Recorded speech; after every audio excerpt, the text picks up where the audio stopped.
Quantos anjos conseguem dançar na cabeça de um alfinete?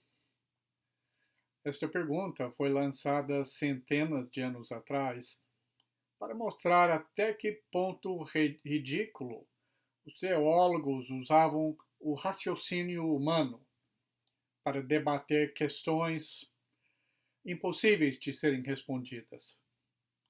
Por exemplo, Tomás de Aquino levantou muitas questões, como esta: depois da ressurreição, será que nossos cabelos e as nossas unhas vão continuar crescendo?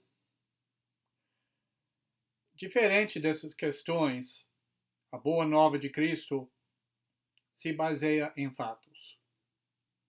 No livro de Gálatas, o apóstolo Paulo escreve para defender o seu apostolado de pessoas que estavam atacando a sua mensagem. No capítulo 2, ele menciona uma segunda visita que ele fez a Jerusalém. Ele queria mostrar que o evangelho dele não dependia de seres humanos, dependia sim de uma revelação direta da parte de Deus. Nós vamos ver nos 5 primeiros versículos do capítulo 2, 7 lições para nós que dizem respeito a essa sua experiência como apóstolo e essa visita sua em Jerusalém. Nos versículos 1 e 2, ele escreveu assim: 14 anos depois de uma primeira visita, subi novamente a Jerusalém. Dessa vez com Barnabé, levando também Tito comigo. Fui para lá por causa de uma revelação. Ele afirma aqui que foi Deus que o enviou por meio de uma revelação miraculosa, divina. E ele obedeceu. Aqui é uma grande lição para nós também. Nós não vamos receber revelações miraculosas do céu, mas nós temos nas nossas mãos as Escrituras Sagradas, a Bíblia.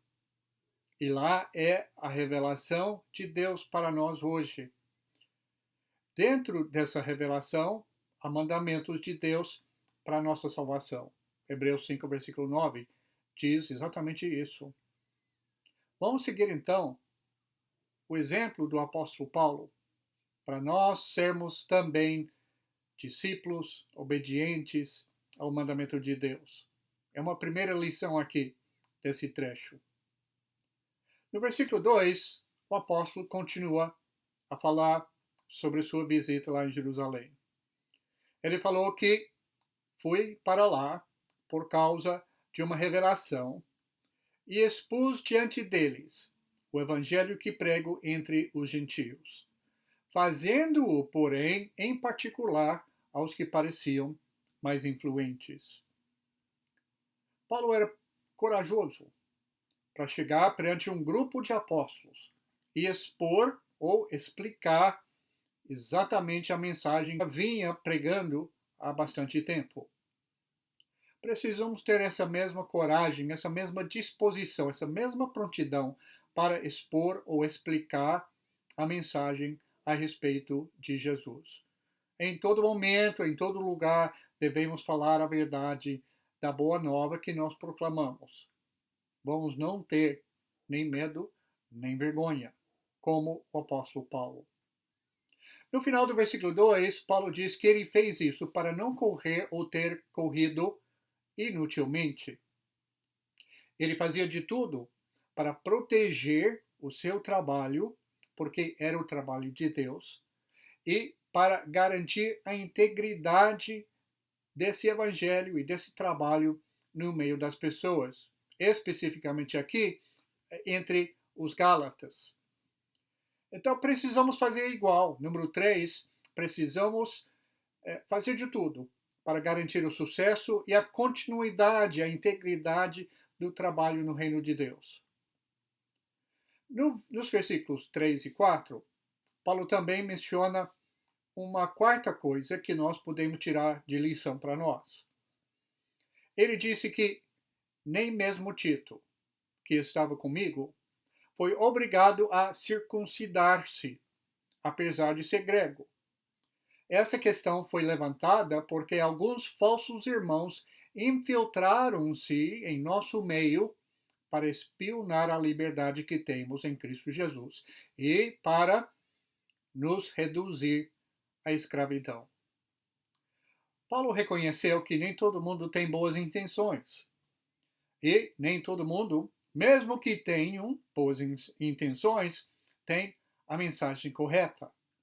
Precisamos reconhecer, como ele reconheceu, que existem falsos irmãos no nosso meio.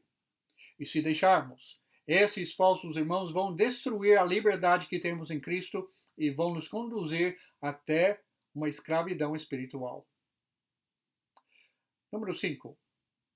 Paulo menciona a verdade do Evangelho no versículo 5 de Gálatas 2. Ele escreveu assim: não nos submetemos a eles, a esses falsos irmãos, nem por um instante, para que a verdade do Evangelho permanecesse com vocês. Paulo sabia o que era correto e o que era errado. Ele sabia discernir entre o verdadeiro e o falso. Precisamos também aprender qual é a verdadeira boa nova.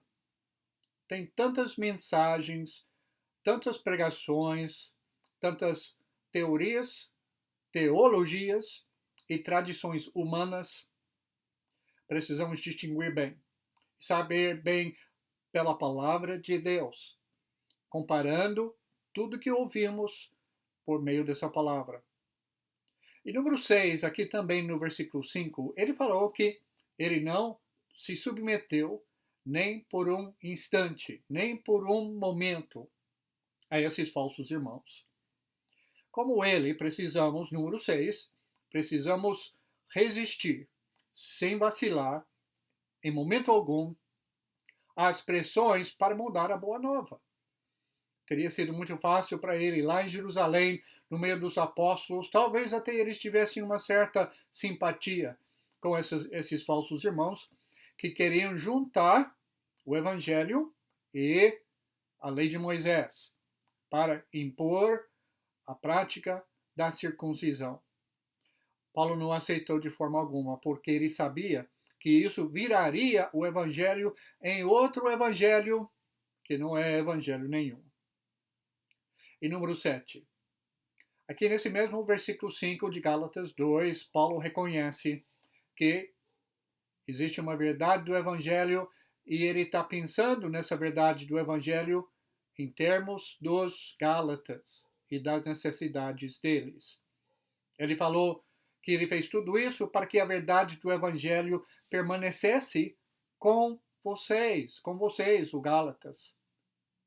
Vamos pensar também, não somente na nossa pessoa frente aos outros, não na opinião dos outros a nosso respeito, mas vamos pensar no que vai ser bom, no que vai ser saudável, o que vai salvar as outras pessoas. E é só a verdade do Evangelho. Se nós, por um instante, por um momento, se nós vacilarmos, nós vamos colocar a salvação eterna nossa e de muitas outras pessoas em jogo, em risco. E precisamos sempre pensar no bem-estar espiritual dos outros para poder manter a verdade do Evangelho. Paulo menciona muitos fatos. O Evangelho não é pensar sobre quantos anjos que podem dançar na cabeça de um alfinete, não. São fatos, são história, são coisas verídicas. E precisamos sempre nos agarrar e firmar cada vez mais na verdade do Evangelho. E não aceitar mais nada, nem por um instante. Que Deus nos abençoe.